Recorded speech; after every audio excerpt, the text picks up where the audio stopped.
नमस्कार, आप सभी का बहुत-बहुत स्वागत है। और आज हम करेंट अफ़ेयर में छत्तीसगढ़ लोकसभा निर्वाचन 2024 पर चर्चा करेंगे, जिसमें हम सबसे पहले देखेंगे कि छत्तीसगढ़ में कुल लोकसभा सीट कितनी है। तो आप सभी को बता दें कि छत्तीसगढ़ में कुल लोकसभा सीट 11 है, जैसा कि आप सभी को दिखाई दे रहा है। और ये जो छत्तीसगढ़ में लोकसभा निर्वाचन 2024 जो संपन्न हुआ है, उसमें कुल कितने चरण रखे गए थे, तो आप बता सकते हैं कि 3 चरण रखे गए थे। और छत्तीसगढ़ में जो 3 चरण रखे गए थे, उसमें पहला, दूसरा और तीसरा का जो निर्वाचन तिथि है, वो बहुत ही महत्वपूर्ण हो जाता है।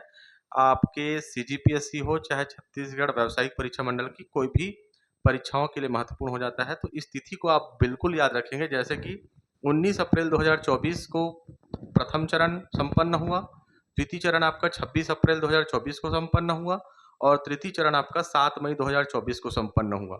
आपको बता दें कि कौन-कौन से चरण में आपका कितना-कितना सीट, यानी कि जो लोकसभा सीट है वो कितना-कितना कौन-कौन से चरण में संपन्न हुआ, इसको हम ज़्यादातर याद रखेंगे। तो सबसे पहले आपको बता दें कि प्रथम चरण में जो 19 अप्रैल 2024 को जो संपन्न हुआ, उसमें 1 सीट आपका संपन्न हुआ बस्तर जो लोकसभा क्षेत्र है वहाँ से। और द्वितीय चरण में आपका राजनांदगांव, महासमुंद और कांकेर अर्थात 3 सीट का जो चुनाव है वो 26 अप्रैल 2024 को संपन्न हुआ। और अंतिम चरण यानी कि तीसरा चरण जो कि छत्तीसगढ़ में तृतीय चरण संपन्न हुआ, वो 7 मई 2024 इसका निर्वाचन तिथि निर्धारित किया गया था। और उसी तिथि को आपका 7 सीट में लोकसभा निर्वाचन संपन्न हुआ। और 7 सीट कौन-कौन से हैं आप यहाँ पर देख सकते हैं। सर से यहाँ पर सरगुजा है, को से कोरबा, पी से बिलासपुर, रा से यहाँ पर रायगढ़ है, जा से जांजगीर चांपा है और रायपुर से और दुर्ग। इस प्रकार से हम ये बहुत ही महत्वपूर्ण फैक्ट को, तथ्य को उठा करके मैं इस वीडियो में शामिल किया हूँ। आप देख सकते हैं कि एक अगला जो चीज़ है कि मतगणना तिथि, अब भाई निर्वाचन हो चुका है तो उसकी मतगणना तिथि काउंटिंग कब हुई, तो काउंटिंग आपका 4 जून 2024 एकदम खास जो डेट है उसको हम यहाँ पर याद कर रहे हैं इस वीडियो के माध्यम से। 19, 26 और 7 मई ये बिल्कुल याद रखेंगे। प्रथम चरण, द्वितीय चरण और तृतीय चरण की तिथि को याद रखेंगे, निर्वाचन तिथि को। और मतगणना तिथि तो आपको याद ही होना चाहिए कि 4 जून 2024 को संपन्न हुआ। जब परिणाम आया तो उसमें हम देख सकते हैं कि यहाँ पर 11 सीट है, तो 11 सीट में से आपका बीजेपी ने 10 सीट अर्जित किया और आईएनसी यानी कि इंडियन नेशनल कांग्रेस ने आपका 1 सीट। और इसमें से आपका कुल महिला सांसद की अगर बात की जाए तो 3 सीट आपका कुल महिला सांसद ने, मतलब महिलाओं ने अर्जित किया। इस प्रकार से एक अगला फैक्ट हम यहाँ पर देख सकते हैं कि इसमें पूछा जा सकता है कि लोकसभा में कुल मतदाताओं की संख्या, लोकसभा निर्वाचन में कुल मतदाताओं की संख्या कितनी थी। तो आपको बता दें कि 2,05,13,252 यहाँ पर आंकड़ा दिखाई दे रहा है। और मोटा-मोटा ऐसे याद रखना है आपको कि 2,05,13,252। आप एकदम आंकड़ा जो है परफेक्ट याद ना कर पाए तो एक अनुमानित ऐसा याद रख सकते हैं कि 2,05,00,000 लगभग। इस प्रकार से पुरुष मतदाताओं की संख्या है 1,01,00,000, महिला मतदाताओं की संख्या है 1,03,00,000।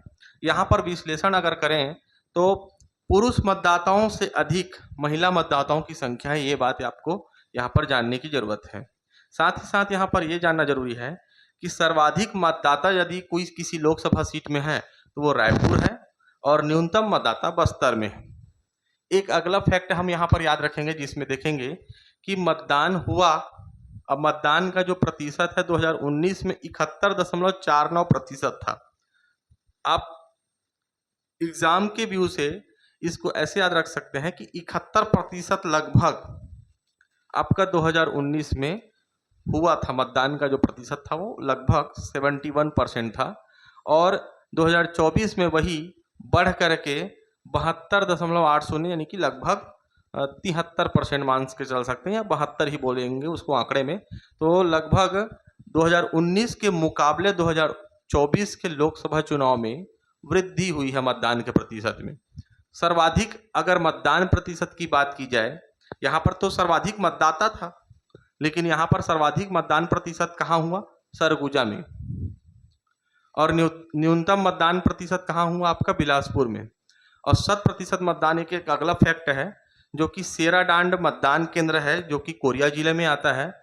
और यहाँ पर लगभग लगभग क्या कुल मतदाता 5 ही हैं और पाँचों के पाँचों ने आपका मतदान करके इस सेराडांड का नाम प्रकाशित करवा दिया शत प्रतिशत मतदान के रूप में। और इस प्रकार से हम आज के वीडियो में इतना फैक्ट देखे हैं। अगले वीडियो में कुछ खास और लोकसभा निर्वाचन के कुछ खास और तथ्यों को लेकर के मैं आपके बीच उपस्थित होऊंगा। तब तक के लिए बहुत बहुत धन्यवाद।